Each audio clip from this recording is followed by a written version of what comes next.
Major tourist spots around the world are bracing themselves for another crowded summer. Millions of people are taking advantage of cheap rentals and holiday deals. But more and more locals say mass tourism is making their lives unbearable. I'm Stefanie Dekker, and this is The Stream.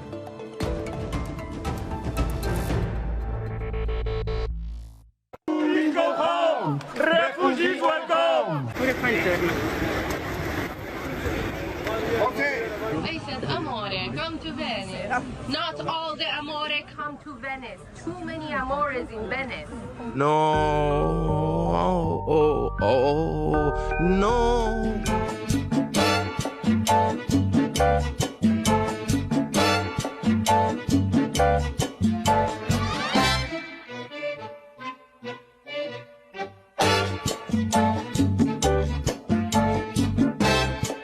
Groups across southern Europe are planning to stage protests against tourism. They discuss tactics including marches, picketing at airports, obstructing tourists' entry to historic sites and blockading tour buses. Barcelona's struggle with over-tourism is real, with 15.6 million visitors in 2023 overwhelming public services and jacking up the living costs. You might have seen how in Tenerife, badly behaved British tourists have pushed the locals to breaking point.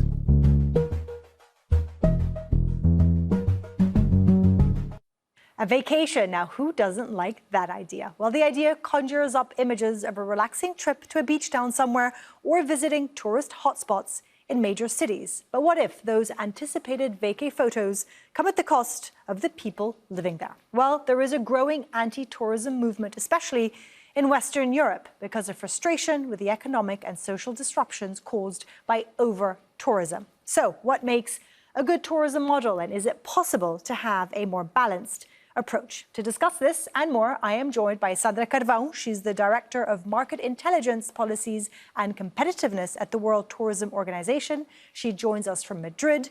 And we have Paul Rosenberg. He's the Director of the Campaign for a Living Venice, joining us from Venice. Thank you both for joining us. Paul, we were listening to that scene setter there. Too many amores in Venice. You are American. You've moved to Venice this year. You are also very much part of the community efforts to fight over tourism. Describe what it is like living in Venice with such an influx constantly of people who don't live there.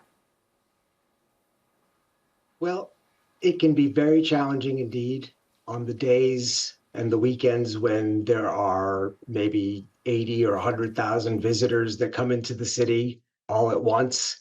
It can be impossible to move around.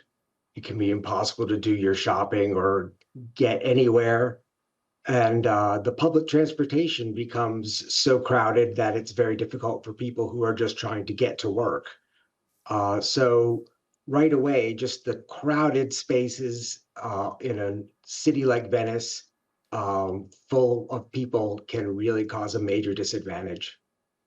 Well, according to the World Tourism Organization, let's look at some numbers. Europe is the world's most popular destination. Take a look at these numbers. It welcomed 747 million international arrivals last year alone. Asia Pacific comes next, followed by the Americas, then the Middle East, and then Africa. A closer look into the European data reveals that it's mostly Western Europe that is attracting the huge numbers. France is favorite, followed by Spain, and then Italy. Now, globally, over 300 million tourists traveled abroad in the first 3 months of this year. That's about 14 million more than in the same period last year. And peak summer season hasn't even begun. 125 million of those visited Europe in the first 3 months of this year. Those are huge numbers. Sandra, what can be done? Who is responsible and at what level? And can it even be controlled? Thank you. Thank you very much. Well, I think you're just showing the numbers. We're actually back last year at the same levels we had pre-pandemic. COVID has hit the sector and indeed our lives and our economies, bringing us back 70% of losses. And 2024 marks the recovery of those numbers. What we always mention as a UN agency, sustainable tourism is at the core of our mandate. And this is something that has to be approached from a multi-sectorial and an holistic perspective.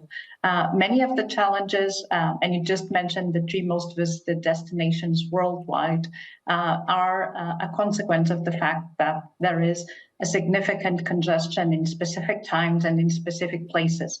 It's important to have tools that allow us to foresee what is going to happen, but also to manage it. And also it's important to know that different destinations are in different phases of development. To give you an idea, 42% of all international travel happens in the 10 most visited destinations, which means that there is an important concentration. And then when you go at country level, that will happen in time. So there will be a concentration in certain months, and that will happen in space. Often within even the same city, you will have spaces which have much more demand and others which are probably not even visited. The issue at hand is, I would say, the need for a strategy that is taking tourism into urban planning. It's often not many of the destinations issues that can be managed or decided by the tourism portfolio.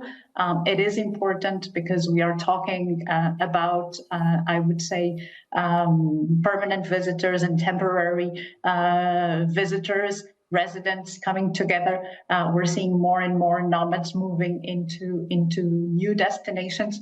So we have seen a change also in the composition and the use of housing, for example, with the development of short-term rentals. So there's a change in model that needs to be addressed. And this implies that it needs to be monitored in terms of impact. It need regulation adaptation when it's the case, and each destination is different. Each destination needs to define their own objectives and their own carrying capacity, and not only physical, but also social and cultural. I think that what we are seeing now is that many destinations are taking that approach with different measures. For sure, but it's still huge numbers, right? Yeah, sorry, just jumping in there, still huge numbers. And I think it's not a new thing, which I find quite interesting. And still nothing has been done about it. Paul, over-tourism impacts the environment, it impacts the people. You're in Venice, which is, I think, among the top 3 overpopulated cities in the world. What has been done? I mean, they did manage to ban cruise ships in certain areas. Is that correct? I mean, have you seen a change? Yes, there is a change, and that is that the local administration, and I think this goes back to what we were just saying before, which is that every location has to determine its own rules and carrying capacities. In this case, we have a situation where the cruise ships were in fact banned from entering one part of the city, the Giudecca Canal, but they're still arriving at a different port. And now there's excavations planned to bring the big ships back into the city from a different point of view. So, in my opinion, it's a question of planning and management and considering what is appropriate for a city, and as opposed to just looking at growth and saying growth is good and we want more. True, for sure, but the numbers are still huge, and there's a lot of money to be made, right? We're talking about a multi-billion-dollar industry that many benefit from in many of these cities. Sandra, do you think that sometimes works against actual policies being developed to control what is, in these cities has been a major issue for quite some time? This is not new. Yes, indeed. This was something that emerged strongly in the pre-pandemic 2018, and then we went into a totally different situation.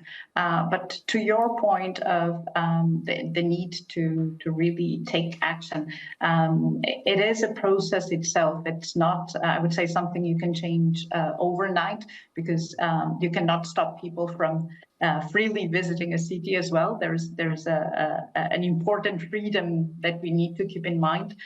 We also need to keep in mind that it has to be a combination of measures. It has to be a combination of maybe regulating and limiting access to certain areas. And again, each destination will be different. Maybe those limitations need to be in certain moments, in certain parts of the city, in certain parts of the year. We always give the example for many years, many heritage sites, for example, here in Spain, Alhambra has a booking system that has a limit number of people and you have to pre-book. And this is obviously possible when you have a setting which is closed and has a system of access. When we start talking about an open space, which is a city, then you need to install and to have planning tools that it was mentioned, managing tools, but also the capacity to measure the impact. I know Venice has, for example, a monitoring system to understand how people move around so that it can act also to maybe bring them to other places, try to decentralize the movement. And then many other cities are changing their regulation. I know Venice, for example, has implemented change in terms of the type of business that can be open in the center. Amsterdam has advanced with limitations in terms of hotels development. So it is up to each destination to really decide what is that they want to do, but very importantly, they need to do this in consultation with the community. And I think this is one important point, is a change that we need to have in terms of policy development and in terms of tourism development, is that we place the community at the heart of development of tourism. It needs to benefit not only economically, as you are mentioning, because tourism is a major employer. It creates jobs not only in the sector, but when you think about all the other sectors around tourism that actually are part of the value chain of tourism, there's many livelihoods that depend on the sector, and that jobs are created for the people in the city. But also it is important that they understand their benefit and they see that it benefits them. And when measures are necessary to fight issues of over congestion, issues of access to certain areas, then it needs to be implemented. We actually did. Sorry, can I jump in there, because you prompted something you said there that prompted me to play a soundbite that we have. You talked about the freedom. People need to have the freedom to move around as they want. In Hawaii, many people on TikTok have said that visiting the islands in a way that doesn't harm the local community can only happen through being invited and staying with someone who already lives there. Is there an ethical way to visit Hawaii? Short answer, no. More nuanced answer, maybe. If you're gonna go to Hawaii, there are ways to be a good visitor. Unfortunately for most people, when it comes to where you're gonna stay, you have to choose between two evils. If you're not staying with somebody who lives there, your options are short-term rentals or hotels. Short-term rentals like Airbnb drive up housing costs, displace local families, and often many of them are run illegally. If you can somehow find one that's Kanaka-owned, great. Hotels contribute to over-tourism and environmental strain, not to mention their water usage, but hotels are the lesser evil here. I'm pretty anti-tourism as like a concept. I think there's only one ethical way to travel to Hawaii, and it's very exclusive, which is to be invited as a guest. Outside of that, if you know the environmental implications of visiting Hawaii and like the detrimental effect it has on the community, and you still choose to come here, I really don't see a way of like reconciling that ethical dilemma within yourself. I mean, Paul, that does sound like a bit of an extreme measure. I don't think we're ever going to probably see that, I'm assuming. But how is it that we can control the numbers going into a city? Is it a case, because we can talk about this theoretically, but is it a case of only a certain number of visitors being allowed to access a day during peak season? I mean, are we going to get to that point? Have we seen something like that in some places? There's been a lot of talk about setting a limit of visitors in Venice, and over many years. And in fact, there's been scientific analysis of what's the safest number of people that you can sustain in the city at one point. But none of that has really resulted in anything other than just counting the number of people. And I think this really speaks to the overwhelming complexity of attempting to both manage tourism and also to a certain extent putting the blame on the tourists, which is something that I'm not completely supportive of. For example, in Venice, in the past 10 years, many new hotels have been built, and including a large number of very inexpensive rooms across the bridge in Mestre. So maybe we charge 10 euros per person on certain days, and in the past they set up turnstiles. But all of this is just a question of inviting more people and more people and more people. I don't see a way at the local level to control a number of people. It has to be a much broader coordinated effort, which I think is what Sandra was saying, on some level. And then you have different jurisdictions. You have powerful economic interests like taxi drivers or hotels or B&B owners. You have the local government, the regional government, and the national government, all of whom have some type of regulatory authority. So bringing them all together requires a unified vision of policy that I think doesn't exist at this point. Sandra, you were nodding there. Why are we seeing these huge numbers? Why are more people traveling? Is social media playing a role in this mass increase that we're seeing?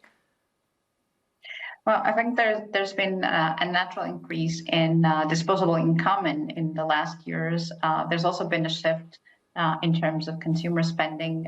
We're seeing a shift from goods to services, and in this case, tourism is an experience, and more people are looking for that experience and that possibility. And I wanted to also highlight that actually often we think about tourism only as international tourism, and domestic tourism, so people traveling within their own country, is actually 6 times bigger than international tourism. So often it is a combination of also day visitors that you have from nearby areas, and all of this, as Paul was saying, it's a very complex system, different players, different levels of mandate in terms of regulation, and it demands really a new governance for tourism. It demands all the players to come together. It demands to actually listen to the community on a regular basis, to do surveys to the population, understand what is their perception of the sector, but also which measures they favor the most.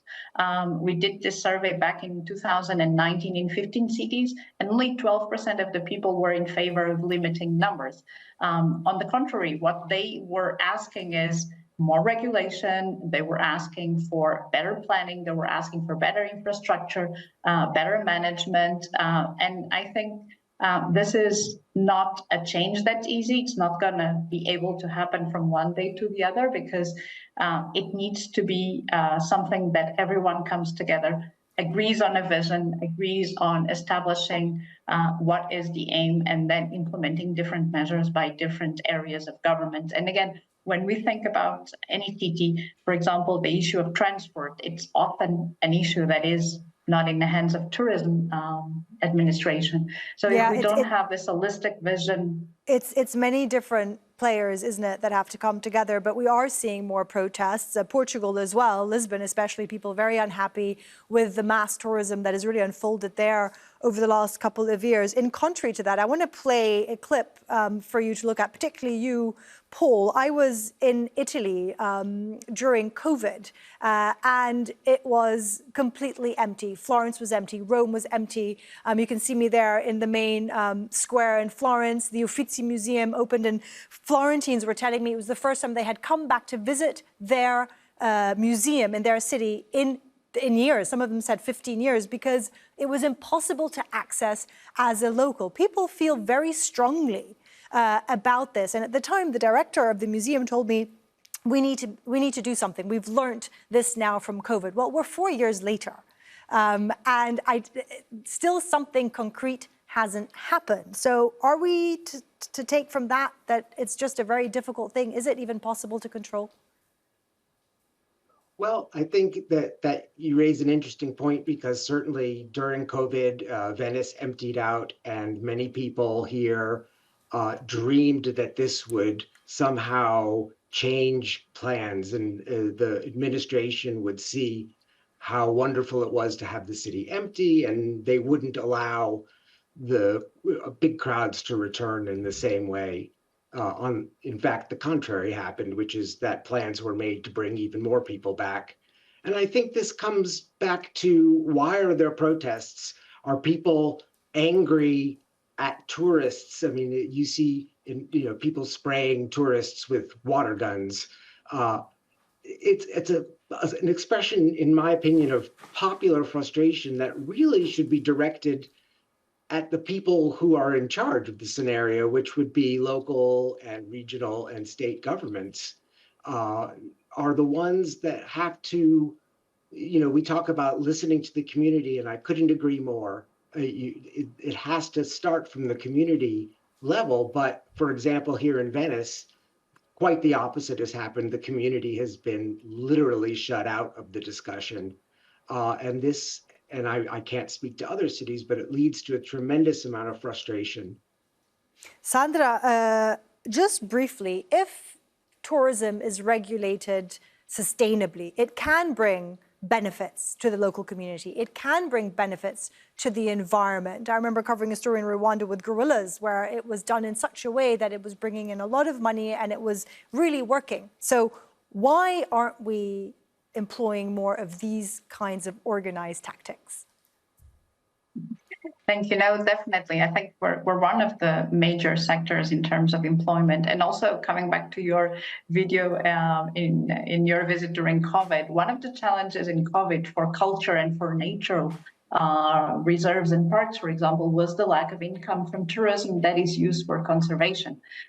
So it is an issue of balance, and it is an issue of ensuring that also the benefits that are created are then reinvested in the city in terms of improving infrastructure, in terms of improving education, access to other services. And also often the infrastructure limits are quite important. So reinvesting in that and monitoring systems and regulation. We were talking about cities who have put limits on developing further accommodation because the capacity of the city cannot manage it in certain moments. But also, I always like to share this experience. I was visiting Mont Saint-Michel, which is probably one of the places where the challenges of managing visitors is because of the nature of the destination being so small and secluded. And I was there in December and there was absolutely no one. So it's also a lot of strategies to ensure that we can disperse people within the city itself, that we can somehow, when necessary, establish regulation, but also to create other products in other regions that can attract people to explore beyond the city centers or the most visited areas. Paul, the final word to you. It's about balance, as we. Yes, it's about finally, because we're running out of time.